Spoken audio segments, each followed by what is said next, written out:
Novamente vimos a história ser escrita diante de nossos olhos na partida entre Equador e Curaçao. Curaçao, que é um país de apenas 158 mil habitantes, disputa a Copa do Mundo pela primeira vez em sua história e consegue arrancar um empate heróico da seleção equatoriana, que é provavelmente a geração equatoriana mais talentosa de toda a história do futebol. Eu assisti essa partida inteira e vim trazer aqui um parâmetro para vocês, mas antes eu gostaria de pedir àqueles que estão acompanhando nosso conteúdo e estão gostando, para já deixarem um like nesse vídeo, se inscreverem no nosso canal. Lembrando, galera, estamos com a meta de bater 1000 inscritos, então se você puder nos ajudar, e também lembre-se de ativar o sininho para receber notificação dos próximos vídeos. No mais, continue acompanhando nosso conteúdo e vamos com a gente. Olha só, galera, essa partida entre Equador e Curaçao, né, antes dessa partida eu vinha falando, pô, essa geração equatoriana é provavelmente a melhor geração equatoriana da história do futebol, né? Jogadores muito bons aí, em evidência no futebol. A gente está falando aí de Pátio do PSG, Hincapié do Arsenal, Yeboah, Caicedo do Chelsea, Estupinhan do Milan, Plata, né, joga no Flamengo, Valência. Então a gente está falando de jogadores aí conhecidos e provavelmente, né, a geração equatoriana mais talentosa que a gente teve aí. Uma seleção que veio sem perder há muito tempo, né, foi muito bem nas eliminatórias ali. E, cara, jogou a primeira rodada ali contra a seleção da Costa do Marfim, que apesar de ter perdido ali no finalzinho do jogo, foi um bom jogo, se propôs a jogar, né? Obviamente levou o pior, a Costa do Marfim foi melhor, foi um pouco superior na partida de fato, saiu com a vitória merecida, mas a seleção equatoriana, pô, quebrou a banca de muita gente aí que achou que provavelmente poderia vir para uma goleada para cima de Curaçao, por conta de Curaçao ter tomado 7-1 da Alemanha na primeira rodada, mas futebol não é assim que funciona. Como dizem aí, né, futebol não é uma ciência exata.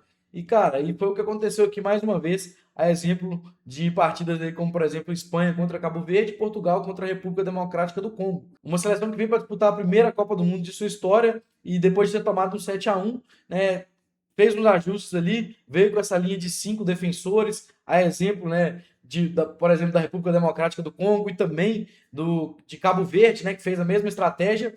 E, cara, conseguiram segurar a seleção do Equador. O goleiro Eloy Room, né, tirou nota 10 do top score aí, fez realmente muitas defesas. E além da nota 10, né, ele bateu um recorde aí, que é um recorde de 15 defesas, né, durante os 90 minutos do jogo aí.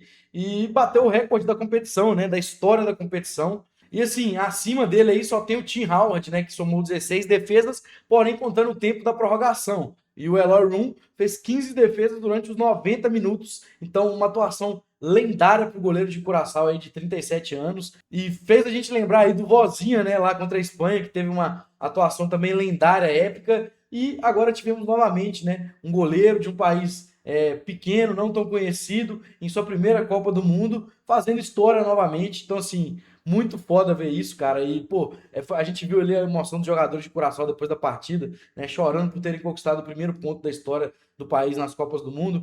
Tiraram o empate de uma seleção forte, beleza? Que, por exemplo, né, de Cabo Verde, não foi um empate com a Espanha, que tá uma prateleira até acima. Mas de qualquer forma, cara, para Curaçao, que é um país com quase 5 vezes menos habitantes que Cabo Verde, por exemplo, um empate com o Equador já tá pago demais. Os caras ficaram muito felizes. E por outro lado, aí o Equador, cara, ficou bem chateado, né? Equador que perdeu para a Costa do Marfim, empatou com o Curaçao e agora enfrenta nada mais, nada menos do que a Alemanha na última rodada.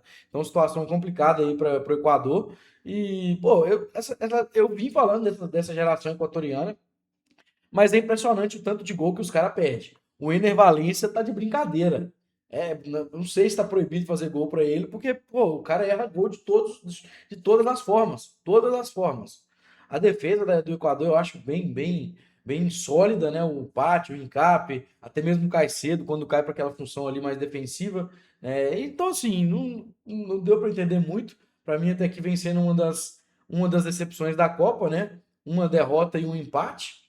Mas é o futebol é jogado, não tem jogo ganho, entra dentro do campo, todo mundo é jogador, todo mundo quer ganhar e quem se sobressair, né, vai sair com o resultado favorável aí. E para a seleção de Curaçao, né, o empate era favorável e eles conseguiram o empate, né, empate heróico, histórico aí, mais um nessa Copa do Mundo de 2026 com ótimas surpresas aí, várias histórias, né, magníficas. Então tá sendo muito foda acompanhar essa Copa e principalmente trazer aqui para vocês. Mas eu quero saber a opinião de vocês sobre essa partida entre Equador e Curaçao, a atuação do Eloy Room, né, e de toda a equipe de Curaçao contra o Equador. O que vocês acharam? já deixa aqui nos comentários. E, novamente, quem está acompanhando nosso conteúdo está gostando, deixa o like no vídeo, se inscreva no nosso canal para nos ajudar a bater a nossa meta de 1.000 inscritos, ative o sininho para receber notificação dos próximos vídeos e continue acompanhando nosso conteúdo. No mais é isso, valeu, tamo junto!